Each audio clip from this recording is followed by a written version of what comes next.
doit être pauvre et libre pour pouvoir parler aux hommes d'aujourd'hui. Citant ces paroles de son prédécesseur Paul VI, Benoît XVI a rappelé l'importance de l'Église dans le salut de l'humanité et l'exigence d'établir un rapport de connaissance et d'amour avec la société. C'était à l'homélie de la messe qu'il a présidé à Brescia, cœur du diocèse où est né en 1897 le pape Giovan Battista Montini. Il a consacré toutes ses énergies au service d'une Église qui soit le plus possible conforme à son Seigneur Jésus-Christ, de sorte qu'en la rencontrant, l'homme contemporain puisse le rencontrer, lui, le Christ, dont elle a un besoin absolu. C'est l'aspiration essentielle du Concile Vatican II. Benoît XVI a souligné que la rencontre et le dialogue entre l'Église et l'humanité tenaient particulièrement à cœur au serviteur de Dieu Paul VI, qui a consacré précisément à l'Église sa première encyclique Ecclesiam Suam. Sa réflexion, a ajouté le pape, reste aujourd'hui encore une réflexion essentielle. L'Église doit être fondée sur la conscience qu'elle a d'elle-même, elle a besoin de se renouveler et de se purifier sur le modèle du Christ et en rapport avec le monde extérieur. Le développement de la sécularisation et de la mondialisation ont rendu plus radicale encore la question de l'Église, d'une part face à l'oubli de Dieu et de l'autre face aux religions non chrétiennes. Sur la route qui conduit de l'aéroport militaire de Guedi à Brescia, le pape s'est arrêté à Botticino Serra pour prier devant la dépouille de Saint Arcangelo Tadini qu'il a canonisé le 26 avril dernier. Il a invité les fidèles à aimer Dieu et à l'exemple de Saint Tadini à travailler à l'édification d'un monde fraternel où chacun doit vivre non pour lui-même mais pour les autres.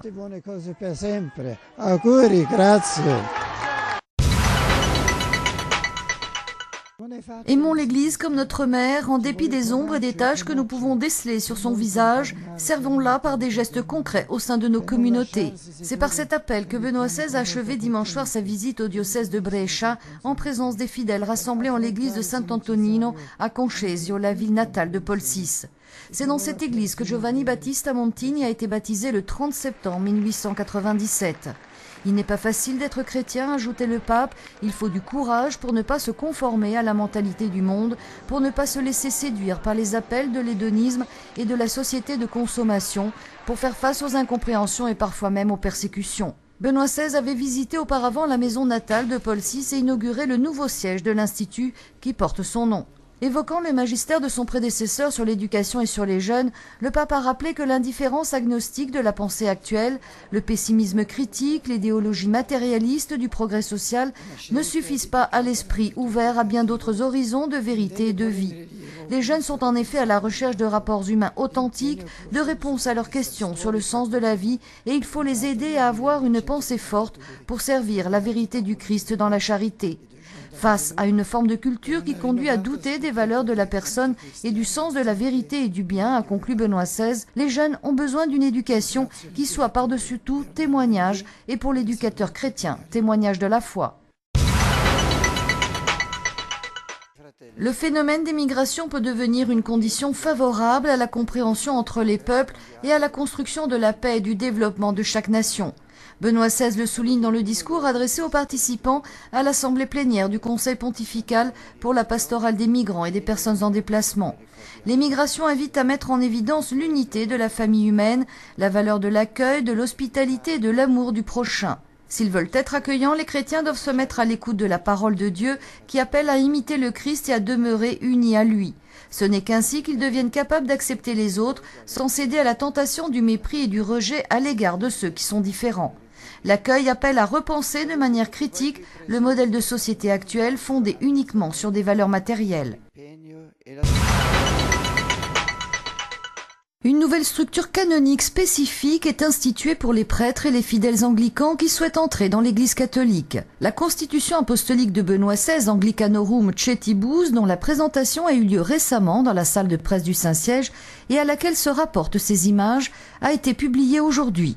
Le document prévoit une structure canonique avec l'institution d'ordinariats personnels qui permettent aux fidèles anglicans d'entrer dans l'Église catholique en conservant les éléments spécifiques de leur patrimoine spirituel et liturgique. Les pasteurs anglicans mariés pourront devenir prêtres catholiques. En revanche, le mariage n'est pas prévu pour les évêques. La décision a été prise d'un commun accord avec la communion anglicane. Il s'agit d'un nouveau pas franchi sur le chemin de l'écuménisme et l'Église catholique entend persévérer sur la voie tracée par le Concile Vatican II. Dans un article publié dans l'Osservatore Romano, le recteur de l'université grégorienne, le père Gianfranco Ghirlanda, souligne l'institution d'une structure canonique souple et se dit convaincu que l'Esprit Saint, qui a guidé le travail préparatoire de la Constitution apostolique, aidera aussi à sa mise en pratique. L'ordre de Cluny a rétabli le primat des biens de l'esprit, il a su éveiller l'attention pour les choses de Dieu. Il a inspiré et favorisé initiatives et institutions pour la promotion des valeurs humaines. Il a éduqué à l'esprit de paix. Ce matin, à l'audience générale dans la salle Paul VI, le pape a évoqué les fruits de la réforme de Cluny qui, au XIIe siècle et rétablissant l'observance de la règle de Saint-Benoît, a inondé l'Europe de spiritualité. Sur le vieux continent, quelques 1200 monastères ont mis en évidence le rôle central de la liturgie dans la vie chrétienne, la valeur de la prière et le célibat des prêtres. À une époque fortement marquée par la violence et par l'esprit de vengeance, les moines ont conduit les peuples européens à reconnaître les deux éléments essentiels à la construction de la société, la valeur de la personne humaine et le bien primordial de la paix.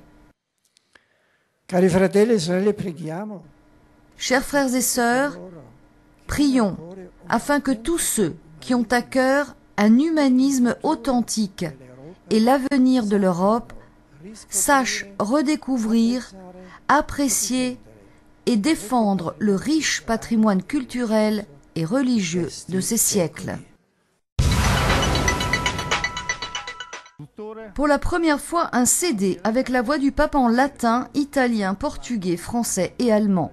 Il sera mis en vente le 29 novembre prochain. Intitulé Alma Mater, le CD a été présenté hier à Rome. Il propose 8 morceaux de musique sacrée moderne, accompagnés de prières, de litanies et de chants à la Vierge. Une part des bénéfices de la vente du CD sera destinée à l'éducation musicale des enfants pauvres du monde. Dans Alma Mater, Benoît XVI lit et chante dans la basilique Saint-Pierre des extraits de prières accompagnés par le chœur de l'Académie philharmonique de Rome. Le père Lombardi, directeur du bureau de presse du Saint-Siège, a précisé que les paroles du pape ne représentent que quelques 10 minutes sur une durée totale de 49 minutes. Il ne s'agit donc pas d'un disque du pape, a-t-il souligné, bien qu'inspiré à sa spiritualité et à sa dévotion mariale. Tous les morceaux de musique sont exécutés par le Royal Philharmonic Orchestra de Londres. La Congrégation pour les causes des saints a reconnu un miracle attribué à l'intercession de Manuel Lozano Garrido, mieux connu sous le nom de Lolo. Un journaliste paraplégique et devenu aveugle, membre de l'Action catholique espagnole, décédé en 1971. Joyeux même dans la souffrance, Lolo était convaincu que sa souffrance était le chemin que Dieu avait choisi pour lui. Le père Raphaël Higueras, postulateur de sa cause de béatification, est allé à Rome recevoir la réponse des cardinaux sur le miracle attribué à Dieu par son intercession. La guérison soudaine d'un tout jeune enfant, aujourd'hui adulte et arbitre de tennis. Ce miracle, approuvé à l'unanimité par les médecins, les théologiens et les cardinaux, ouvre les portes à sa béatification. Logiquement, le dernier pas reviendra au pape qui, si Dieu le veut, acceptera ce que les cardinaux ont dit.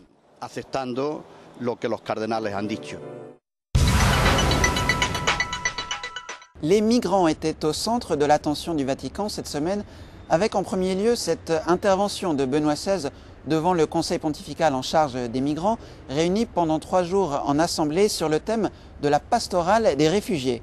Comme souvent dans ses discours, le pape s'est d'abord adressé à ces sociétés fondées sur le matérialisme, qui sont loin, selon lui, d'offrir à ces réfugiés l'accueil qu'ils espéraient. Trop peu de gestes de partage quotidien, donc, aux yeux de Benoît XVI, qui condamne en revanche l'exploitation de ces personnes réduites à travailler dans des conditions souvent inacceptables. Comment les chrétiens doivent-ils se comporter? L'Église, a rappelé le pape, recommande aux fidèles d'ouvrir leur cœur à ces migrants, d'autant que ces derniers ne sont pas tant un problème plutôt qu'une ressource qu'il faut tout simplement savoir valoriser. S'il avait clairement une vocation mondiale, ce congrès tombait cependant à point nommé de l'autre côté des Alpes après plusieurs mois de tensions au sujet de la question des immigrés clandestins entre d'une part l'Église et le Vatican et l'État et le gouvernement italien. Ces derniers jours, on a bien senti d'un côté comme de l'autre une volonté de repartir du bon pied. Preuve en est cette déclaration très diplomate publiée en marge du Congrès par le président du Conseil pontifical pour les migrants et les personnes en déplacement, Monseigneur Veglio, pourtant lui-même si véhément cet été envers la politique migratoire italienne. Le ton était donné dès les premières lignes qui soulignaient l'harmonie entre les points de vue du Parlement italien et l'Église sur le phénomène migratoire et ses conséquences, ses implications culturelles et éthiques. Le congrès s'est achevé jeudi dernier par un appel solennel lancé toujours par Monseigneur Veglio. « Nous ne pouvons pas rester muets », a-t-il lancé, face à ceux qui spéculent sur les vies des migrants et des réfugiés. Le haut prélat veut également désormais faire de son dicastère le porte-parole courageux et déterminé des réfugiés, des migrants et de tous ceux qui peinent à faire entendre leur voix dans le débat public. Quant à moi, je vous dis à la semaine prochaine.